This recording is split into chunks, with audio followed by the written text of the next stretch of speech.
Systems. A lot of people talk about systems, but let's get specific. What are the actual systems that you need inside of your consulting business to reach that next level? Whether you're currently at 6 figures and you want to get to 7 figures, or maybe you've gotten to 7 figures, but you're realizing that you're starting to run up against a ceiling, you've hit a bit of a wall, and you're not sure how to grow beyond where you are. So I'm going to share with you 4 specific systems, different areas of your business where when you apply the right process and the right procedure and you have the right approach, not only does your business become more efficient, not only do you and your team become more effective, and don't worry, even if you don't have a team, what I'm about to share with you can certainly help.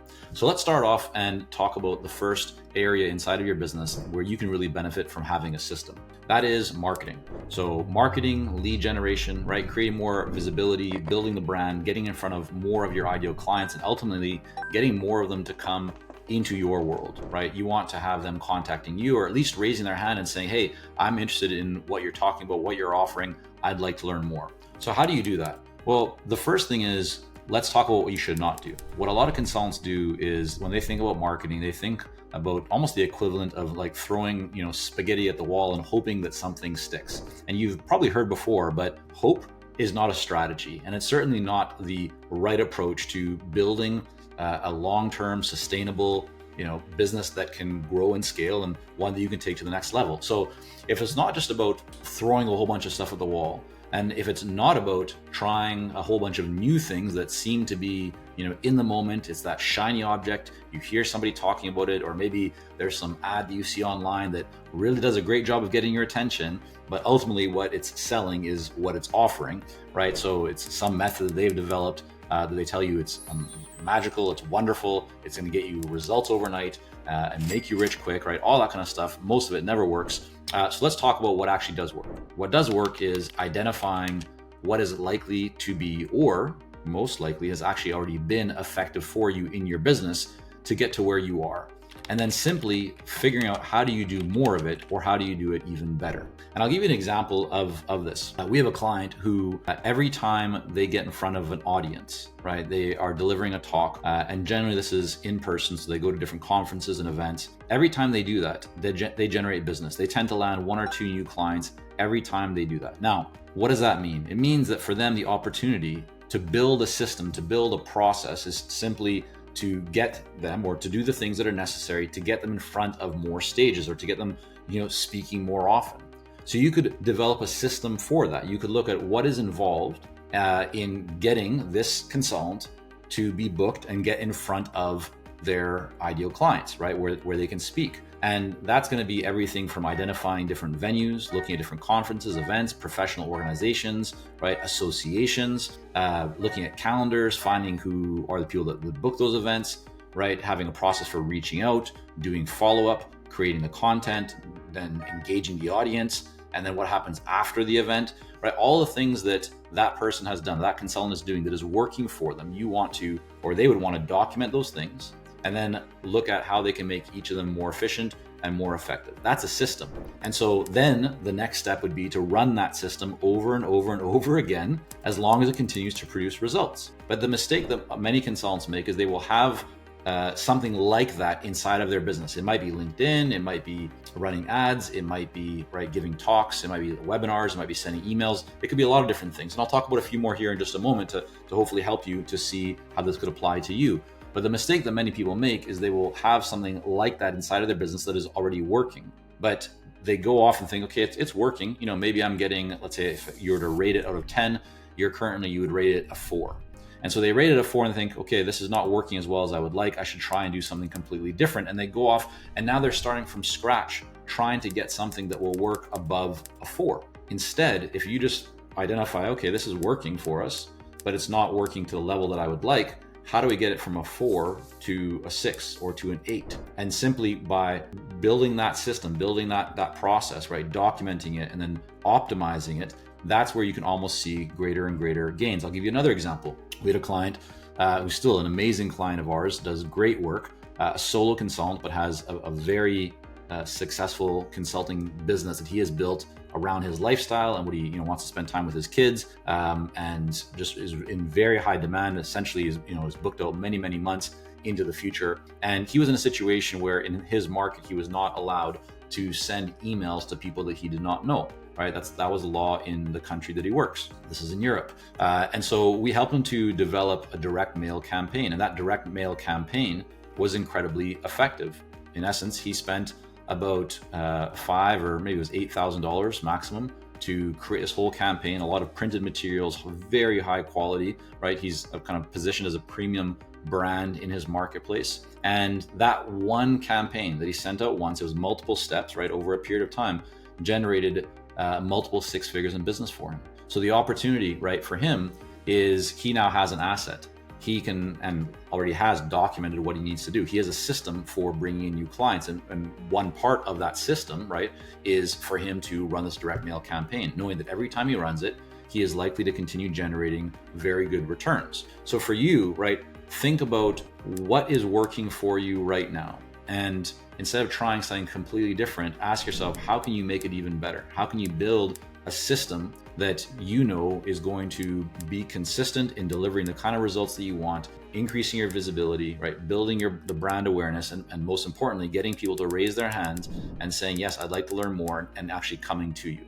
Okay. So that's system number one. The second system that you want to think about, and this is kind of the logical progression, because once you've done marketing and you're bringing people into your world, right? That's the purpose of marketing. Now sales takes over. And so an area that many consultants struggle or simply just have not put the time into developing is an actual system for their sales. So instead of ad hoc, customized, just taking the action to do sales and have conversations and book calls and multiple conversations and sending materials and then a proposal, and instead of doing it kind of ad hoc, it's much better to develop a system around that. And so you can actually write down and kind of map out, what does the sales journey look like from initial conversation or somebody even coming into your pipeline, into your world, right? Maybe they opt in to get something that you offer, a lead magnet, a white paper, a report. They come into, right, your database. Maybe you meet them at an event. However they come in, right? That's the starting point. Well, what happens after that? Do you send them that person case studies?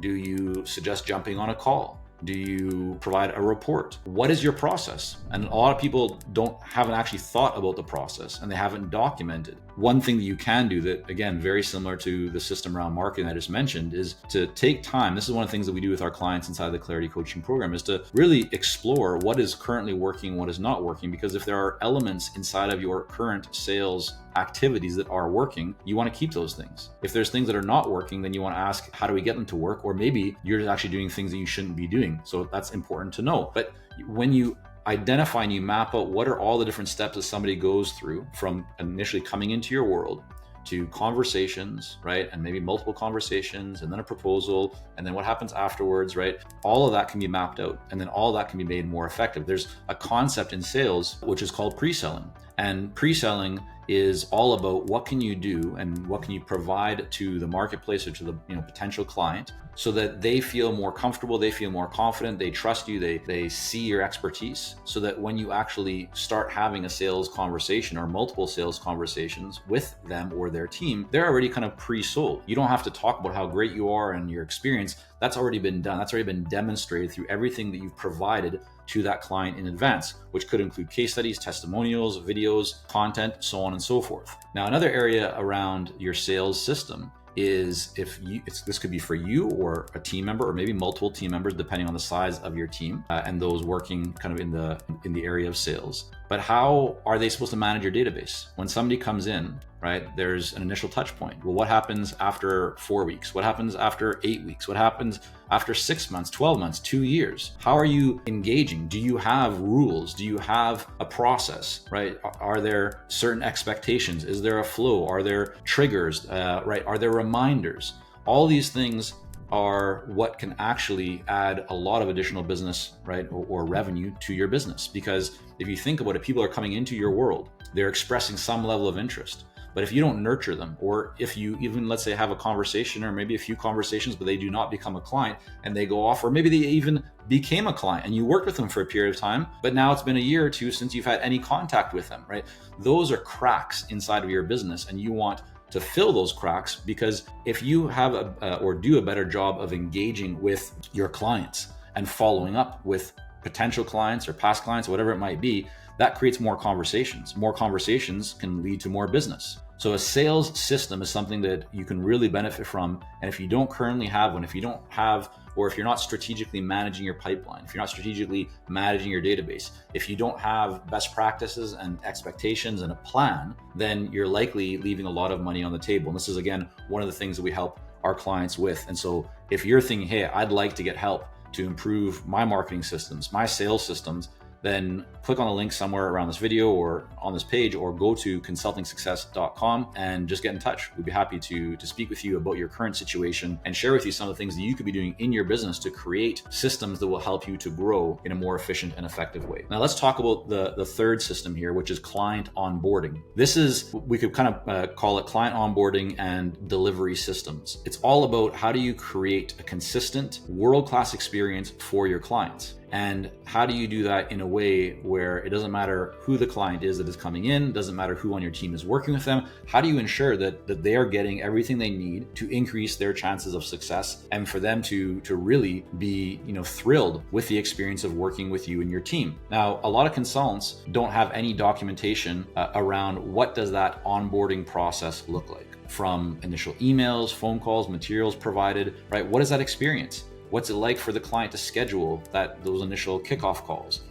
Is there an agenda for those initial kickoff calls or meetings, right? What is the cadence or frequency of talking to clients? Are you sending reports? How often? There's so many different aspects of the client experience and the overall delivery that you are providing to your clients. And so again, similar to the other systems I just talked about, you want to map that out. You want to think about, what do we need to do from start to finish to ensure that our clients, from the time they become a paying client, that they have the best experience, and that experience is also conducive to them generating and seeing really great results from the work that you're going to be doing with them. So you need to document that out or put that down on paper. And then once you have it, right, you and your team can do this. Or if you're a solo consultant, you should still be doing this yourself, because rather than creating this on the fly every time or doing it ad hoc, it's much better to actually have a process and a system that you stick to. Now, the other reason is that this will make you a lot more efficient. When you map everything out, you may find, and we've seen this so many times with clients we've worked with, where they might have, let's just say, 10 steps to their current original process, right? And that's their system. They take the client through 10 steps. But as we start looking through and questioning and kind of challenging, well, why do you have that? And have you thought about this? And they start to realize, well, you know what? We actually don't need 10 steps. We actually only need 6. The other 4 are not that important. And in fact, they probably create a little bit more friction or more confusion or overwhelm. And so now they've been able to extract or to remove 4 parts to their previous system. And now it's just a 6-step system. And that 6-step system is conducive to greater results. It also requires less time or involvement from them and their team. And so now every project and every client they take on becomes significantly more profitable. A great way to think about this is shifting from kind of custom work, right? So if you think about custom delivery, custom onboarding, everything's a little bit different. It's ad hoc, right? It's not really as strategic or consistent or planned so from custom to more productized, and having productized offerings where every step is documented, right? It's part of a system. You're doing a lot of the same things over and over again. It means that you can continually refine and optimize and make that overall system much better. So if you don't have a client onboarding and delivery system in place, this is definitely one of the keys to growing and scaling your business, because whether you're a solo consultant or you have a good sized team, right? In order to grow, in order to take on more clients and more work, it's very hard to do that in a custom fashion. Whereas if you have a system for this, it makes it much easier to hire people or to bring people on contract, part-time, full-time, and train them up, and to set very clear expectations of what world-class looks like. This is also one of the keys to removing yourself, from delivery, or shifting the reliance from you being the main person, aka the bottleneck in delivery, to taking yourself out so that you can work on other higher value areas of your business or areas that you just enjoy more. All right, now let's talk about the fourth system here. and that is a system for referral generation. The vast majority of people in all businesses, but here I'll talk about the world of consulting, approach referrals in a much more or a proactive manner. Simply that looks like, they get contacted or somebody they know refers business to them. And that's fantastic, right? That's great. I'm not going to take away anything from how wonderful that can be. And many people, in fact, can build their business to pretty significant levels just on the back of doing good work and getting referrals. The problem with that is that inevitably, and we've seen this because we've worked with over 1,000 consultants in our Clarity coaching program, is that at some point that referral well will start to run dry. The amount of referrals that you were once getting is no longer, it's declined. Or in order for you to grow to the next level, you can't and don't want to just rely on referrals and the chance that they come in. And so this requires a shift from being reactive to being proactive. And the proactive referral generation system is all about figuring out, when do you ask for referrals? Who do you ask for referrals? How do you ask for referrals? And once you've decided those things, right? So when is it going to happen? Who is it going to, who are you going to be talking to? And what are you going to say? Once you have those three things decided, then the next step is to do it consistently, right? And to make sure that you have a process for identifying when in a project you're going to ask the client, who you're going to ask. Maybe it's not even, there'll be some clients that you ask, obviously, or all clients, I should say. But there may also be people outside that are not current clients or not even past clients that you're going to ask for referrals. So you want to document, you want to think about who are all these people and when are you going to ask these people? What are the triggers? What are what's the timing in terms of if it's during a project or if it's not during a project? And then how are you going to ask? What is the language you're going to use? We've provided our clients with scripts, with language that they can model. Of course, they're going to adjust it to fit their own tone and style. But rather than them having to try and think what do I even say? How do I say what's effective? We just give them the language that has been proven to work very, very well. And so now they can be strategic. And you build this, again, it's a system. It's not a one-off. It's not something that you do once or twice, then forget about. This is something that gets built in to your business. And so everyone in your team knows your project plans, right? Your delivery system would now include the label or the kind of the action or activity of asking for a referral at multiple touch points, depending on what you've decided, what makes sense for your specific business and business model. But when you do that, the power of compounding takes place, right? You do it once or twice, you may or may not get some referrals, but you keep doing it and keep doing it and keep doing it. And over time, you're going to be able to generate a significant number of referrals. We had one client who did this, and they went from a nice 6-figure business to almost a 7-figure business as a solo consultant. We've had other clients who have teams and have put this into practice, and it's been a game changer for them because they are now, or I should say they've added a whole new channel of qualified leads. And you've probably heard this before, but referrals are the best type of leads to get, right? They're much cheaper, right? The cost of acquiring referrals is very low. They close faster, right? So your sales cycles or the length of time from contact to sale is much shorter. And in many cases, the referrals that you get are people that are similar to the ones that you've received the referral from. So if you're asking the right people, you tend to get very good, right? Very qualified, high quality people. So those are the 4 systems that I want to share with you here today. There are many more systems to help you to grow your consulting business. And if you'd like to find out about those, or if you'd like just to have a personal review of your consulting business, to walk you through and help you to see what could you be doing different, what could you be doing better, right? If you're doing a great job, fantastic, right? Keep it up. But you also might be in the position where you want to increase your results. You don't want to wait. You don't want to go through trial and error. And this is the kind of stuff that we can likely help you to spot and help you then to take action on the right things and to be very strategic about it. So again, click on the link somewhere around this video here or on the page that you're on, or go to consultingsuccess.com and get in touch. We'd always be happy to have a call with you and learn more about you and your business and your goals and see how we can help you. Hope that helps. Have a wonderful day.